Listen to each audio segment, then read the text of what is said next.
హరే కృష్ణ అండి, పద్మావతి వీడియోకి వెల్కమ్ అండి. ఈరోజు మీకు చింతకాయలతో సాంబార్ చేస్తానండి, చాలా బాగుంటుంది. ఇక ఈ చింతకాయలు ఈ మాత్రం అంటే ఇవి బాగా పండిపోవడానికి ఇంకా కాయలకి మధ్యస్థానం ఉన్నాయి, అందుకే ఇవి పులుసు పెట్టుకుంటే చాలా బాగుంటుంది. ఇవి ఉడకబెట్టేసానండి ఈ మాత్రం చింతకాయలకి వచ్చండి. ఇవి వేసి ఇలా పుల్ల తీసుకోవాలండి.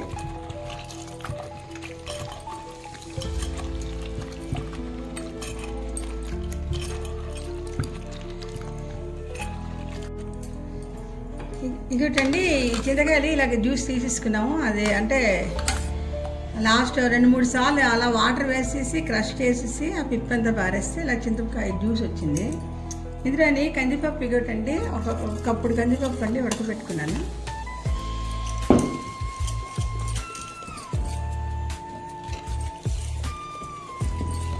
ఇది ఇలా ఎనిపేసి ఇందులో కలిపేసుకుంటామండి.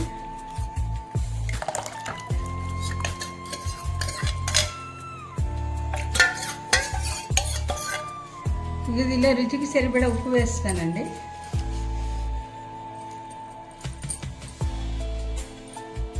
అలాగే దీనిలో ఇంకేంటంటే వేస్తామంటే ఒక 3 ముల్లంగి దుంపలు ముక్కలు చేసుకొని, అలాగే 2 క్యారెట్లు అండి, 3 టమాటా, కొత్తిమీర, కొంచెం కరివేపాకు అండి, ఇవన్నీ అందులో వేసి ఉడకబెట్టేసి పోపు వేసుకుంటాం. ఈ పోపుకి కావాల్సినవి అందరికీ తెలిసిందేనే.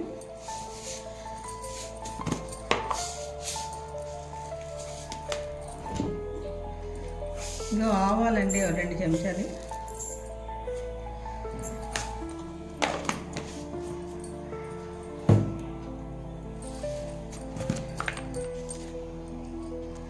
కొంచెం జీరా అండి, కొంచెం ఇంగువ,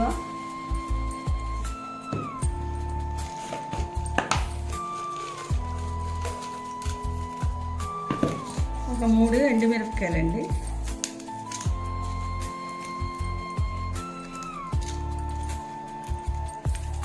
అలాగే 2 పచ్చిమిరపకాయలు ఇలా నిలువుగా గంటు పెట్టి వేసుకుంటామండి.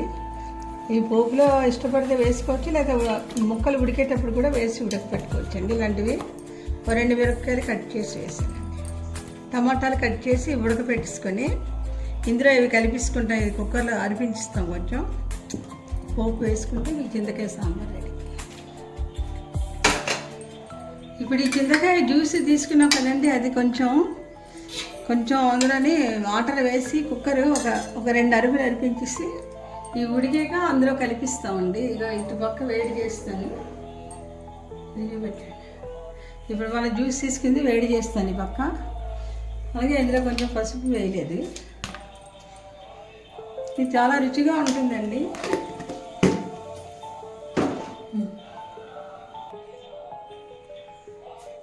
ఇక ఈ కుక్కర్లో 2 అరుపులు అరిపించారండి, ఇందులో కలిపిస్తాను.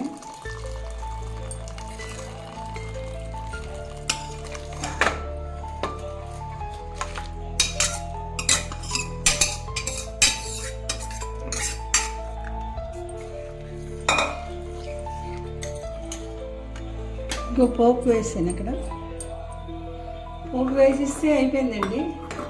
గుమగుమలాడుతూ చింతకాయ సాంబార్ రెడీ.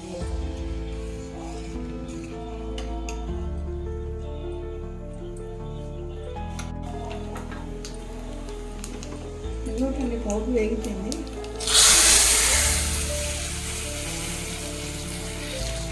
గుమగుమలాడుతూ చింతకాయ సాంబార్ రెడీ అండి. మీరు కూడా ట్రై చేసి కామెంట్ పెట్టండి. సపోర్ట్ చేస్తారని కూడా ఆశిస్తున్నాను.